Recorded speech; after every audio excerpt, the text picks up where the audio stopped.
पत्नी का एक्स प्यार का कॉल आता है। राम और सुशीला के विवाह को 5 वर्ष हो चुके थे। वे अपने छोटे से घर में सुखी जीवन बिता रहे थे। उनका एक प्यारा सा बेटा भी था जो उनके जीवन का केंद्र बन चुका था। राम एक साधारण सा आदमी था जो अपने परिवार के लिए किसी भी हद तक जा सकता था। सुशीला एक आदर्श पत्नी थी जो घर और परिवार को संभालने में महारत रखती थी। सुशीला ने अपने कॉलेज के दिनों में अजय से प्रेम किया था। दोनों का रिश्ता बहुत गहरा था, लेकिन परिस्थितियों के कारण उन्हें अलग होना पड़ा। अजय का परिवार उस समय उसे विदेश ले गया था और दोनों का संपर्क टूट गया। समय के साथ सुशीला ने इस रिश्ते को भूलने का प्रयास किया और अपने परिवार पर ध्यान केंद्रित किया। एक दिन सुशीला अपने घर के काम में व्यस्त थी कि तभी उसका मोबाइल फ़ोन बज उठा। उसने देखा कि एक अनजान नंबर से कॉल आ रहा है। उसने कॉल उठाई और उस तरफ से एक जानी पहचानी आवाज़ सुनाई दी।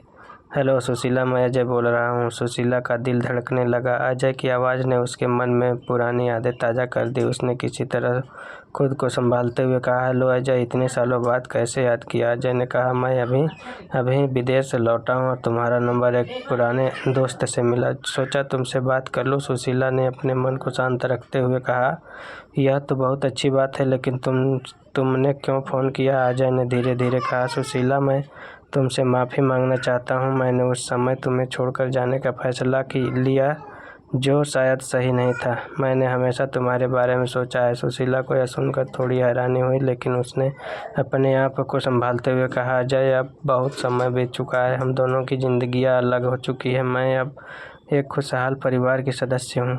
अजय ने उसकी बात सुनी और कहा, मैं तो समझता हूँ सुशीला, लेकिन क्या तुम मुझसे एक बार मिल सकती हो? मैं सिर्फ तुम्हें देखना चाहता हूँ। सुशीला थोड़ी देर के लिए चुप रही, फिर उसने कहा, मुझे इसके बारे में सोचना पड़ेगा। अजय, मैं तुम्हें कॉल करूँगी। कॉल के बाद सुशीला मन बहुत विचलित हो गया। उसने अपने पति राम को इस बारे में कुछ नहीं बताया। सोचने लगी कि क्या उसे अजय से मिलना चाहिए या नहीं। अगले कुछ दिनों तक सुशीला इस विचार में उलझी रही। उसने अंततः फैसला किया कि वह अजय से एक बार मिलकर सब कुछ स्पष्ट करना चाहती है, ताकि उसके मन का बोझ हल्का हो सके।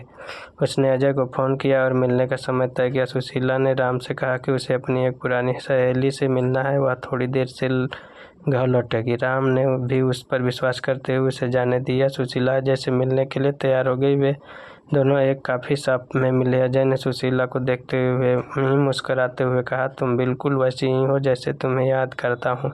सुशीला ने थोड़ी संकोच करते हुए जवाब दिया, अजय, यह समय बदल चुका है। हम दोनों की ज़िंदगियाँ अब अलग है। अजय ने कहा, मैं जानता हूँ सुशीला, मैं सिर्फ यह चाह रहा था कि एक बार तुम्हें देख लूँ और अपने मन का बोझ हल्का कर लूँ। मैं अब तुम्हें आगे कभी परेशान नहीं करूंगा। सुशीला ने महसूस किया कि अजय वास्तव में अपने पुराने रिश्ते को छोड़कर आगे बढ़ना चाहता था। उन्होंने दोनों ने अपने अपने जीवन के बारे में थोड़ी थोड़ी देर बात की और फिर अजय ने विदा लेते हुए कहा, धन्यवाद सुशीला, मैं शांति से जी सकूंगा। सुशीला ने भी उसे अलविदा कहा और घर लौट आई। वह जानती थी कि उसने अपने पुराने प्यार से मिलकर एक अध्याय को हमेशा के लिए बंद कर दिया।